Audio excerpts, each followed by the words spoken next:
ನಿನ್ನೆ ಸಂಜೆ ನಾನು ಸಾಗಿ ಮತ್ತು ಪಾಪು ಹೊರಗಡೆ ಸುತ್ತಾಡ್ಕೊಂಬರೋಣ ಅಂತ ಹೋದಾಗ ನಮ್ಮ ಕಣ್ಣಿಗೆ ಬಿದ್ದಿದ್ದು ಮಹಾರಾಜ ಗ್ರೌಂಡ್ಸಲ್ಲಿ ನಡೀತಿರೋ ಕೇಕ್ ಶೋ ಮತ್ತು ಗೃಹ ಶೋಭಾ.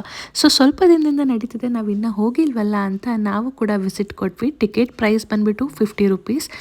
ಡಾಲ್ಫಿನ್ಸ್ ಅವರು ತುಂಬಾ ಥರ ಕೇಕ್ಸ್ಗಳನ್ನ ಮಾಡಿಟ್ಟಿದ್ದಾರೆ. ಕೇಕ್ ಶೋಲಿ ನಾವು ಅದನ್ನೆಲ್ಲ ನೋಡ್ಬೋದು. ತುಂಬ ದೊಡ್ಡ ದೊಡ್ಡ ಕೇಕ್ಸ್, ತುಂಬ ಚೆನ್ನಾಗಿದೆ. ಇದೆಲ್ಲ ಕೇಕ್ಸಾ ಇಷ್ಟೊಂದು ದೊಡ್ಡದಾಗಿ ಮಾಡಿದಾರಲ್ಲ, ಇಷ್ಟು ಚೆನ್ನಾಗಿದೆ ಅಂತ ಅನಿಸುತ್ತೆ. ಇನ್ನು ಪಕ್ಕದಲ್ಲೇ ಸ್ಟಾಲ್ ಕೂಡ ಇಟ್ಟಿದ್ದಾರೆ, ಡಾಲ್ಫಿನ್ಸ್ ಅವರು ತಿನ್ಕೊಂಡು ಬರ್ಬೋದು. ಇನ್ನು ಗೃಹ ಶೋಭಾ ಅಂತ ಅಂದ ತಕ್ಷಣ ಮನೆಗೆ ಬೇಕಾಗಿರೋ ಫರ್ನಿಚರ್ಸ್ ಇರ್ಬೋದು, ಮನೆಗೆ ಬೇಕಾಗಿರೋ home care products, home utility products ಎಲ್ಲ ಒಂದು ಪ್ಲೇಸಲ್ಲಿ ಡಿಸ್ಕೌಂಟೆಡ್ ಪ್ರೈಸಲ್ಲಿ ನಮಗೆ ಸಿಗುತ್ತೆ. ಅದನ್ನೆಲ್ಲ ನೋಡ್ಬೋದು. ಹಾಗೆ ನಮಗೆ ಕಾಂಡಿಮೆಂಟ್ಸ್ ಇರ್ಬೋದು, ಈ ಥರ ಸ್ಪೈಸಸ್ ಇರ್ಬೋದು, ಎಲ್ಲ ಸಿಗುತ್ತೆ. ನಾನು ಈ ಗೋಬಿ ಮಂಚೂರಿ ಮಸಾಲಾನ ಅಲ್ಲಿ ಗೋಬಿ ಮಾಡಿಕೊಟ್ಟಿದ್ದನ್ನ ಟೇಸ್ಟ್ ನೋಡಿ ಇಷ್ಟಪಟ್ಟು ಮನೆಗೆ ತೊಗೊಂಡು ಬಂದೆ ನೋಡೋಣ ಅಂತ. ಇನ್ನು ರೋಹನ್ಗೆಲ್ಲ ಈ ಥರ ಆಟ ಆಡಿಸ್ಕೊಂಡು ಒಂದು ಸ್ವಲ್ಪ ಹೊತ್ತು ಅಲ್ಲಿ ಸ್ಟೇಜ್ ಮೇಲೆ ಡ್ಯಾನ್ಸ್ ಮಾಡ್ತಿದ್ದ. ಇನ್ನು ಹೊರಗಡೆ ಈ ಥರ ಗೇಮ್ಸ್ ಹಾಕಿರೋದ್ರಿಂದ ಆಟ ಆಡಿಸ್ಕೊಂಡು ಏನು ಬೇಕೋ ತಿಂದು